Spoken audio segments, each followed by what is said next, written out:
Welcome to the 6th episode of the Epic Beard series where I break down how to work with every beard length. Today we're talking about what I would call a big beard, and for that I still trust the Brio Beardscape. Starting with the 15mm guard, I'm cutting with the grain to remove any flyaways and to see what I'm actually working with. When you cut with the grain, you remove a lot less bulk, and I don't want to accidentally remove too much and make my beard look thin. When actually trying to remove some length and some bulk, you do want to cut against the grain, and that's what I'm doing here. I think it helps to visualize an imaginary line from the corner of your jaw to the tip of your mustache. Anything below that line, try to keep it as long as you can. Working my way up my cheek, I'll swap over to a 12mm guard, but it's quite useful to have the micro adjustment on the trimmer. I think it's important to stress that to do this properly, you want decent light. If you don't have decent light, it all looks kind of the same and you're probably blending it wrong. With decent light, you can see where you have darker patches and lighter patches. With the darker patches, it probably means you need to blend there a little bit more.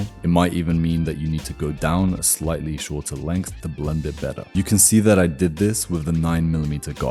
Even though I mostly was working a little bit higher up around my sideburn area, I could still see darkness near my mustache in that cheek area. So I just went over it a little bit more and tried to blend it evenly like the rest of my beard. My hairstyle doesn't have a fade right now, so I didn't want to go shorter than 6mm around my sideburns, but of course you're free to go as short as you want. Okay, we're done with the guard, but there's still a decent amount of work ahead. Like I said before, I don't want to remove any length, but I do want to make this beard look sharp. So we're gonna have to cut a little bit off. We're gonna be using what I like to call the hover hand technique. Start by tilting your head back to about 45 degrees. If your beard is at its desired length, then you just want to hold your trimmer right at the edge and glide to just above your Adam's apple. The best way to deal with the hairs at the corner of your jaws that are still sticking up is to brush them back and trim them with the contour of your beard line. Trimming it like this instead of using a guard ensures that you're only removing the extra parts that you don't want and will still keep your beard looking full.